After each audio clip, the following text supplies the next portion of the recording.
അല്ലാഹു അക്ബർ അല്ലാഹു അക്ബർ അല്ലാഹു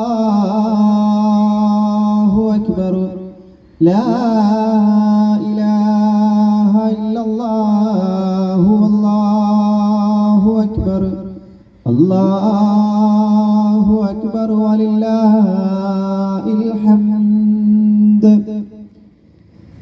തക്ബീറിന്റെയും തഹ്മീദിന്റെയും തഹ്ലീലിന്റെയും മന്ത്രധ്വനികൾ ഉരുവിട്ടുകൊണ്ട് ലോകത്തുള്ള മുസ്ലിമീങ്ങൾ ഇന്നും ഇന്നലെയുമായി കൊണ്ട് ഈദുൽ ഫിത്തർ ആഘോഷിക്കുകയാണ്.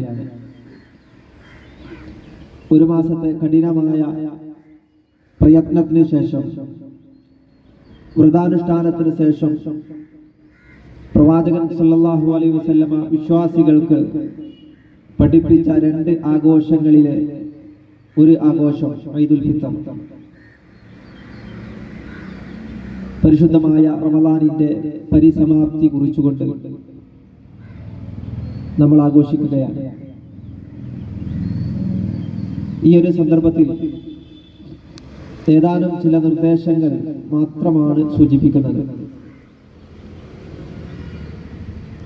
നമ്മുടെ ജീവിതം എന്ന് പറയുന്നത് കഴിഞ്ഞ മാസത്തെ ജീവിതം എടുത്ത് പരിശോധിച്ചാൽ റമളാനിന് മുമ്പുള്ള ജീവിതത്തിൽ നിന്നും വ്യത്യസ്തമായി കുറച്ചുകൂടെ നല്ലതായിരുന്നു റമളാനിലെ ജീവിതം.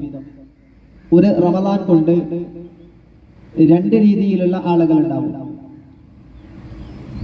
ഈ റമളാൻ കഴിഞ്ഞ് ഇവിടെ ഒരുമിച്ച് കൂടിയവരിൽ ഒന്ന് പരിശുദ്ധ റമളാനിനെ പരമാവധി ഉപയോഗിച്ച ആളുകൾ, പരമാവധി ഉപയോഗിച്ച് വേണ്ടത്ര നന്മകൾ വാരിക്കൂട്ടി ചെയ്ത തെറ്റുകൾ അല്ലാഹുവിന്റെ മുമ്പിൽ എടുത്തു പറഞ്ഞ് നിഷ്കളങ്കമായ മനസ്സുമായി കൊണ്ട് ആരോടെങ്കിലും വല്ല പകയുമുണ്ട് എങ്കിൽ അതൊക്കെ തീർത്ത്, ആരോടെങ്കിലും പിണങ്ങി നിൽക്കുന്നുണ്ടെങ്കിൽ അതൊക്കെ അവരോട് മാപ്പ് പറഞ്ഞ് ഒരാളോടും പകയില്ലാതെ ഒരാളോടും വിദ്വേഷമില്ലാതെ റമളാൻ കൊണ്ട് ഉദ്ദേശിക്കുന്നത് അല്ലാഹുവിങ്കൽ നിന്നുള്ള പാപമോചനമാണ്. റയ്യാൻ എന്ന കവാടത്തിലൂടെ സ്വർഗത്തിലേക്ക് പ്രവേശിക്കുവാനുള്ള പ്രയത്നമാണ് ഞാൻ ചെയ്യുന്നത് എന്ന് മനസ്സിലാക്കി പരമാവധി റമളാനിനെ ഉപയോഗിച്ചവർ. അത്തരം ആളുകൾക്ക് അല്ലാഹുവിന്റെ റസൂലിന്റെ മംഗളാശംസകളുണ്ട്. കാരണം ഒരു റമളാൻ എന്ന് പറയുന്നത് നടന്നു നീങ്ങുന്ന ഒരു മനുഷ്യന് അല്ലാഹു നൽകുന്ന ഒരു വാഹനമാണ് പെട്ടെന്ന് എത്തുവാൻ വേണ്ടി. നോമ്പിനെ സംബന്ധിച്ച് പറഞ്ഞതിൽ നിങ്ങൾക്ക് നോമ്പ് എളുപ്പമാണ് എന്നതാണ് അല്ലാഹു പറഞ്ഞത്.